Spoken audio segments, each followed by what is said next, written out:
सभी को जय सिया राम। जैसे कि आप लोग जानते हैं, हम श्रीमद् गोस्वामी तुलसीदास जी कृत श्री रामचरितमानस रामायण पढ़ रहे हैं।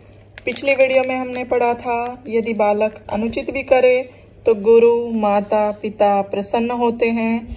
अतः इस बालक को आप अपना सेवक जान कृपा कीजिए, आप तो धीर ज्ञानी हो। आज हम इससे आगे पढ़ेंगे। राम जी के वचन सुन कुछ शीतल हुए। लक्ष्मण जी कुछ कहकर फिर मुस्कुरा दिए। इनको हंसते देख मुनि को पुनः क्रोध व्याप गया और बोले, हे राम, तेरा भाई बड़ा पापी है। इसका शरीर गोरा है पर मन काला है। यह विष मुख है, दूध का मुख नहीं। स्वभाव का टेढ़ा है, तेरी समता नहीं करता और मुझे काल के समान नहीं देखता। इस पर लक्ष्मण जी ने कहा, हे मुने, क्रोध पाप की जड़ है। इसके वश में होकर मनुष्य अयोग्य काम कर बैठते हैं और संसार के प्रतिकूल चलते हैं। हे मुने, मैं आपका दास हूँ, अब क्रोध त्याग दीजिए। टूटा हुआ धनुष क्रोध करने से नहीं जुड़ेगा। आप बैठ जाइए, खड़े खड़े पांव दुख गए होंगे। जो धनुष प्यारा है तो किसी बड़े कारीगर को बुलाकर जुड़वा लीजिए। लक्ष्मण जी के बोलते ही जनक डर कर बोले, अब चुप रहो, अनुचित बात ठीक नहीं। नगर के स्त्री पुरुष कहते हैं कि छोटा राजकुमार बहुत खोटा है। लक्ष्मण जी के निर्भय वचनों को सुन परशुराम जी का शरीर क्रोध से जलकर बलक्षीण हो रहा है। फिर राम जी से बोले कि इसको मैं तेरा छोटा भाई समझकर छोड़ता हूँ। मन में मैला होने पर भी ये कैसा सुंदर है, जैसे कि स्वर्ण के घड़े में विष हो।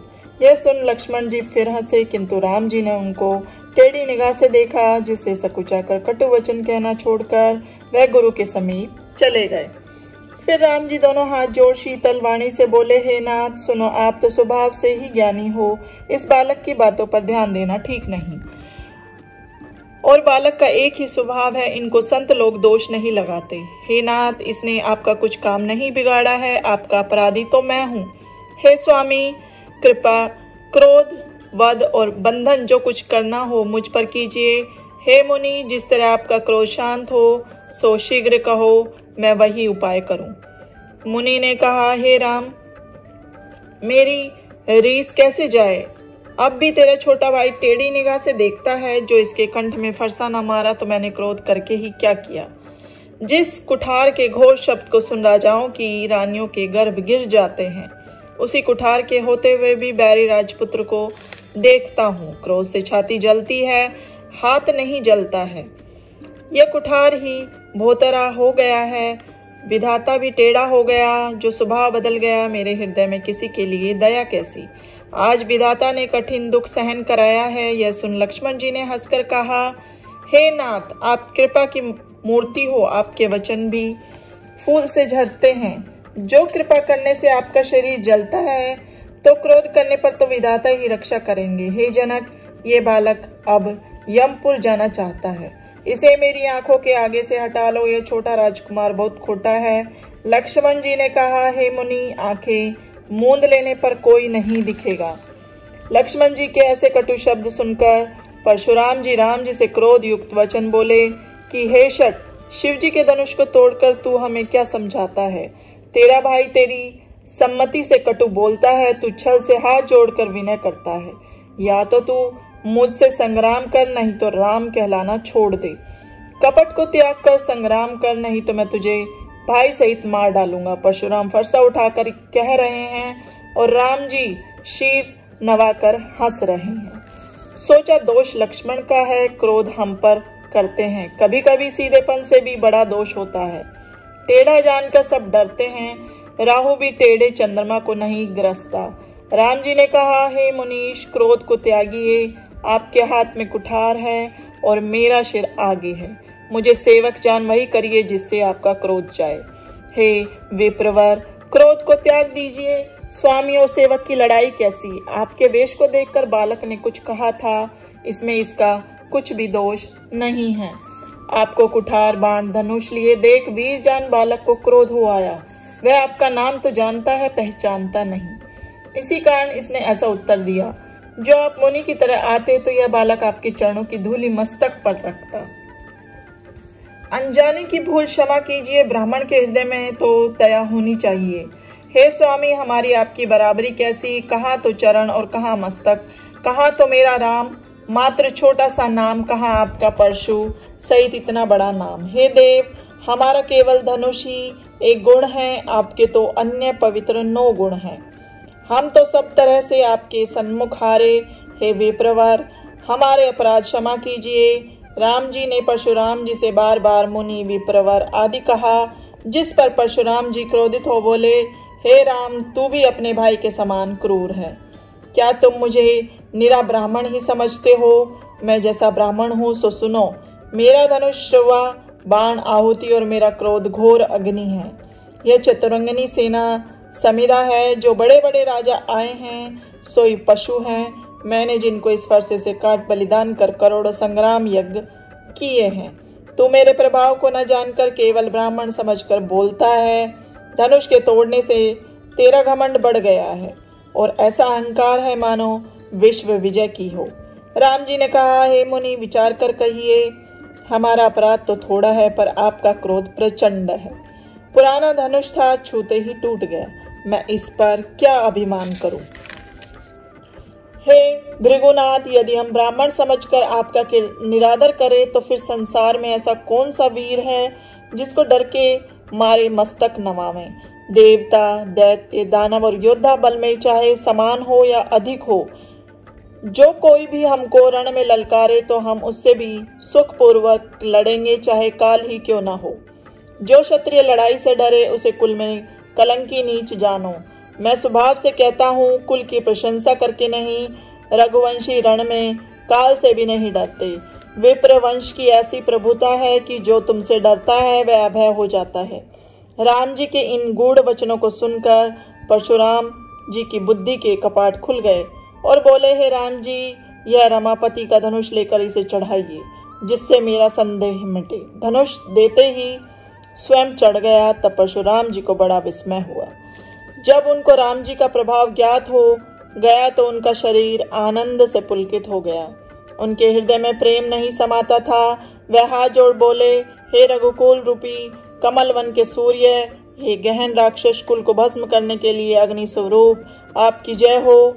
हे देवता, ब्राह्मण और गो के हितकारी, आपकी जय हो। हे मद, अज्ञान, क्रोध और भ्रम के नाशक, आपकी जय हो।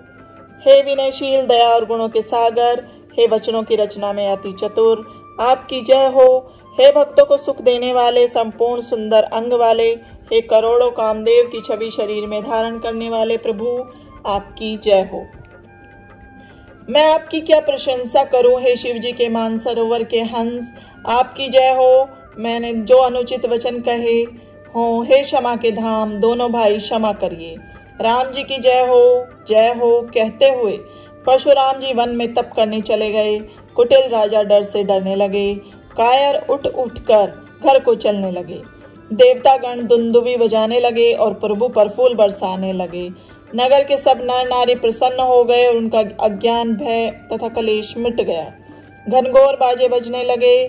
सबने मंगलकारी सामान सजाए। सुमुखी सुनैनी और कोकिल बहनी स्त्रियां इकट्ठी हो गान करने लगी। जनक जी के सुख का वर्णन कैसे किया जाए, मानो दरिद्री को दौलत मिल गई हो। सीता जी का भय जाता रहा। वे ऐसी सुखी हुई जैसे चंद्रमा के उदय होने से चकोर। जनक जी ने विश्वामित्र को प्रणाम कर कहा कि आपकी कृपा से राम जी ने धनुष तोड़ा है। दोनों भाइयों ने मुझे कृतार्थ कर दिया। अब जो उचित हो सो कहिए।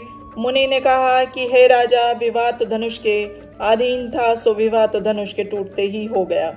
यह बात देवता, मनुष्य और नाग सब जानते हैं।